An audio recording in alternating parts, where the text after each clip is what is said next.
Hello friends, chemistry विज्ञान YouTube channel के अंदर आपका स्वागत है। तो जैसा कि आपको पता ही है, हमने एमबी स्पेक्ट्रा की एक सीरीज चलाई हुई है जो कि एक इनऑर्गेनिक स्पेक्ट्रोस्कोपी है। तो हमने इसका पार्ट 1 कर लिया था और आज हम पार्ट 2 को डिस्कस करेंगे। अगर आपने पार्ट 1 नहीं देखा तो पहले वो देखिए, क्योंकि अगर पार्ट 1 नहीं देखा तो जो पार्ट 2 है वो आपको बिल्कुल भी समझ में नहीं आने वाला। तो चलिए स्टार्ट करते हैं पार्ट 2। सबसे पहले देख लेते हैं कि पार्ट मतलब जो पार्ट 1 के अंदर हमने जो बेसिक पार्ट है वो क्या पढ़ा था और कहां पर आकर छोड़ दिया था। ठीक है।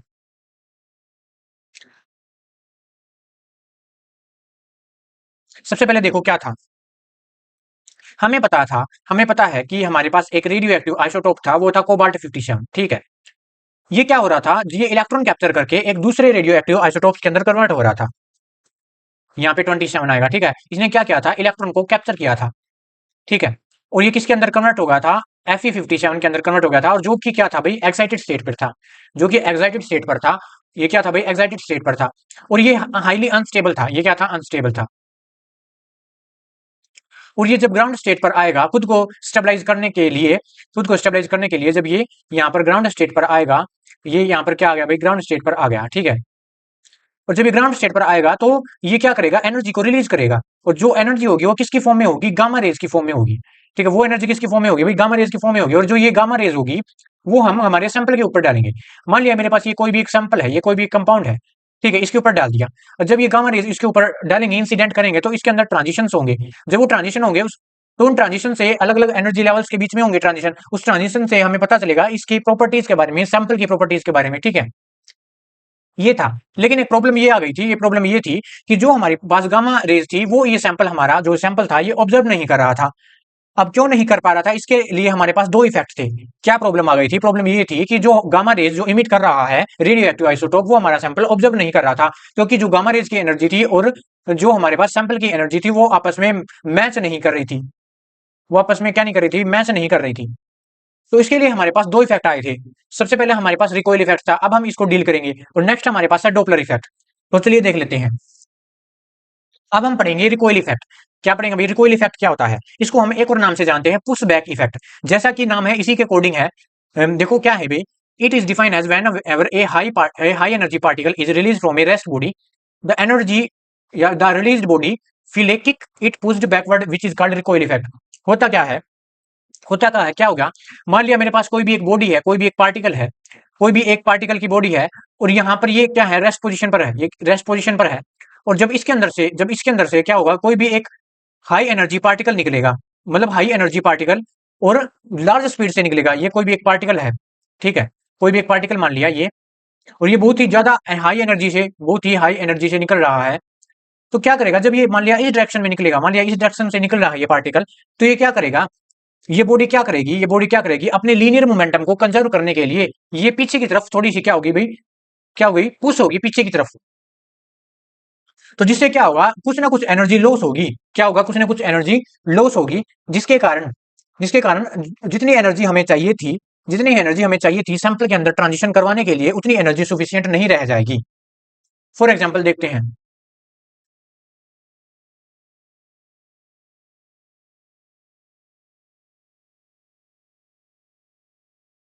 तो क्या हुआ, मेरे पास क्या है, कोई भी एक ये एक सैंपल है।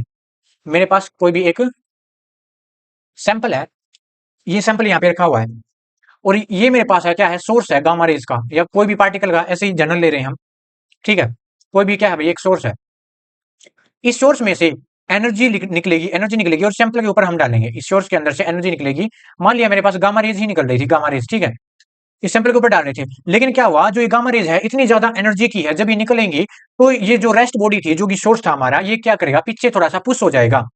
जिस प्रकार क्या होता है, it is just like the back effect of gun.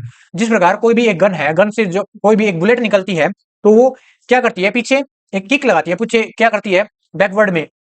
उसी टाइप का है यहाँ पर भी। क्या होगा, कोई भी एक रेस्ट बॉडी थी यहाँ पे, जो हमारा सोर्स है, इसके अंदर से हायर एनर्जी गामा रेज निकलेंगी।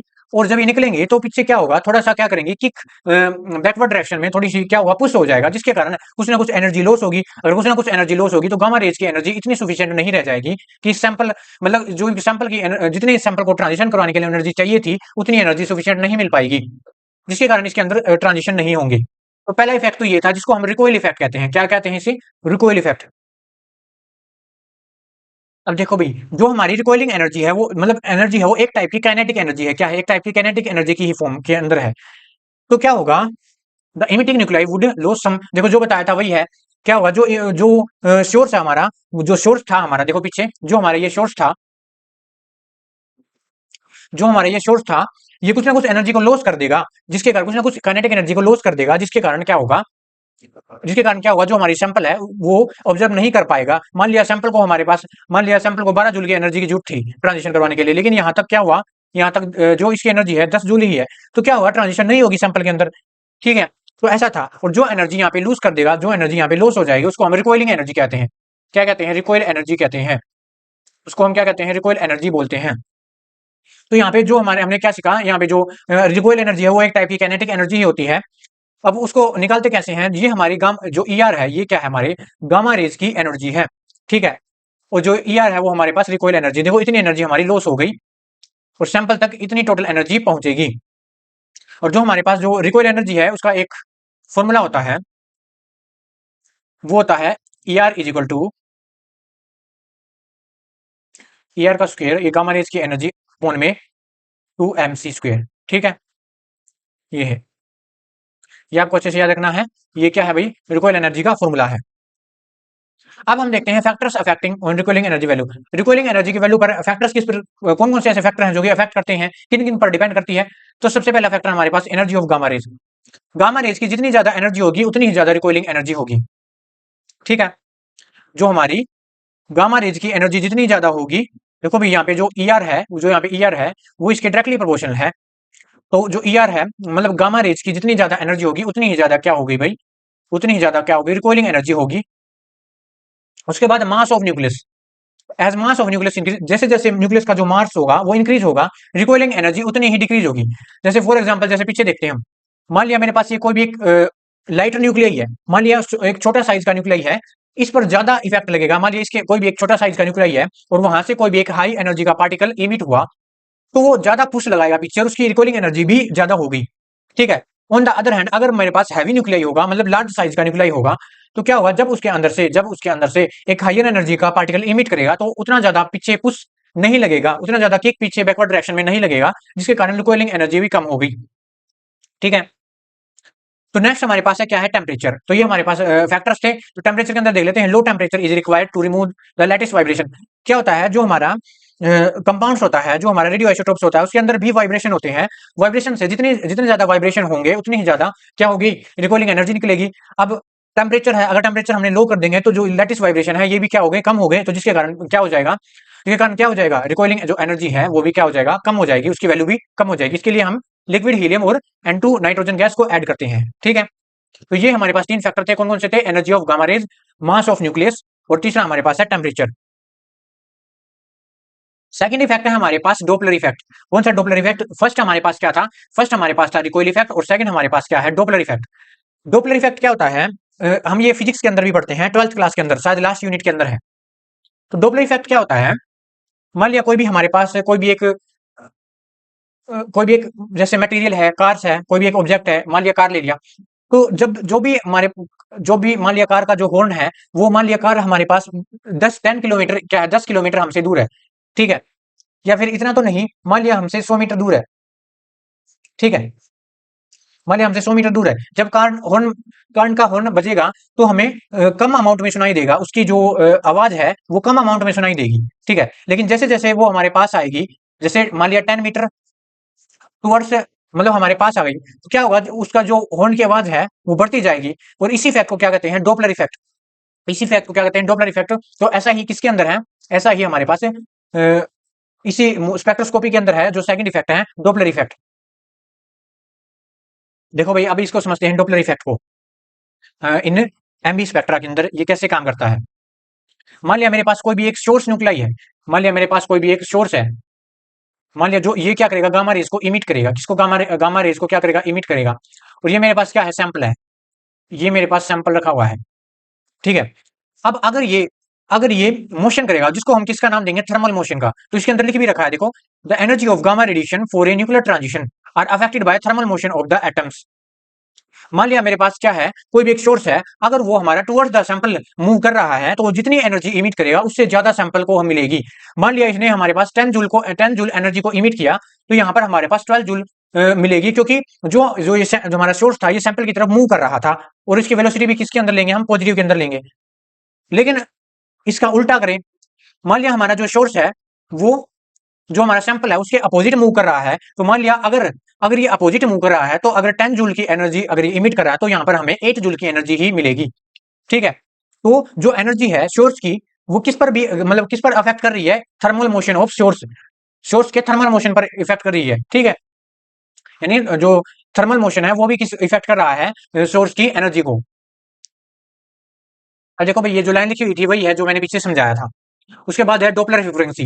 डॉपलर फ्रीक्वेंसी कैसे निकालते हैं, डेल्टा वी म्यू है, ये फ्रीक्वेंसी को हम म्यू से डिनोट करते हैं, और यहाँ पे हमारे पास वेलोसिटी अपॉन में सी, सी क्या स्पीड ऑफ लाइट। तो यहाँ पे ये क्या है, हमारे पास फ्रीक्वेंसी ऑफ सोर्स, सोर्स की फ्रीक्वेंसी है, फ्रीक्वेंसी ऑफ सोर्स।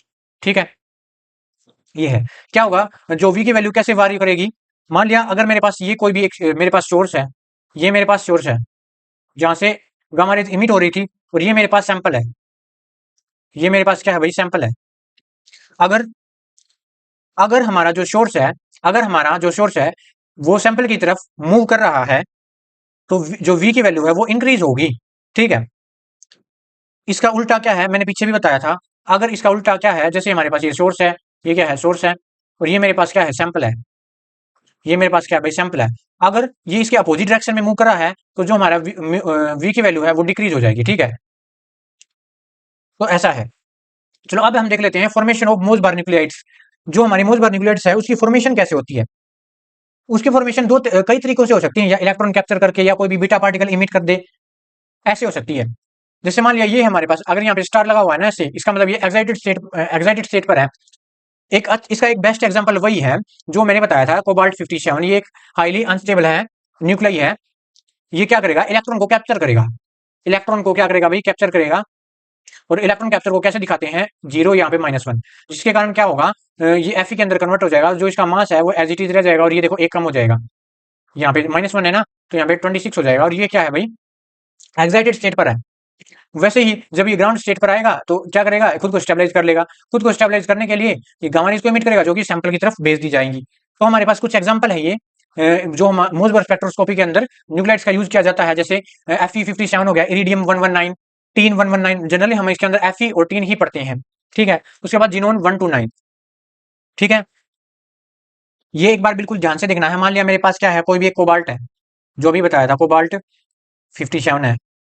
ठीक है, जो इसकी हाफ लाइफ है 270 डेज होती है। ठीक है, तो ये डायरेक्ट ग्राउंड स्टेट पर नहीं आएगा, सबसे पहले क्या करेगा, ये Fe के अंदर कन्वर्ट हो जाएगा इधर, जो कि एक्साइटेड स्टेट पर है, एक्साइटेड स्टेट पर है, यहाँ पे 57, यहाँ पर 26, यहाँ पे 27।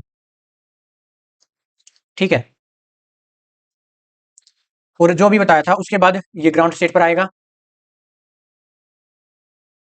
ये था एक्साइटेड स्टेट पर, जो कि हाईली अनस्टेबल था। जब ये क्या करेगा, जब कोबाल्ट 57 से Fe57 पे आएगा तो 91% एनर्जी को रिलीज करेगा। ठीक है, ये बात याद रखनी है, 91% एनर्जी को रिलीज करेगा।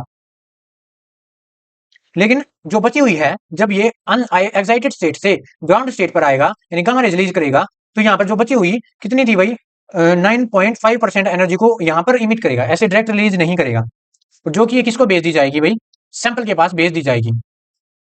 ऐसे होता है। और एक बात याद रखना, यहाँ पर जो एनर्जी होती है वो कितनी होती है, 14.4 किलो इलेक्ट्रॉन वोल्ट। ठीक है, यहाँ पर इसके आई की वैल्यू 3/2 थी।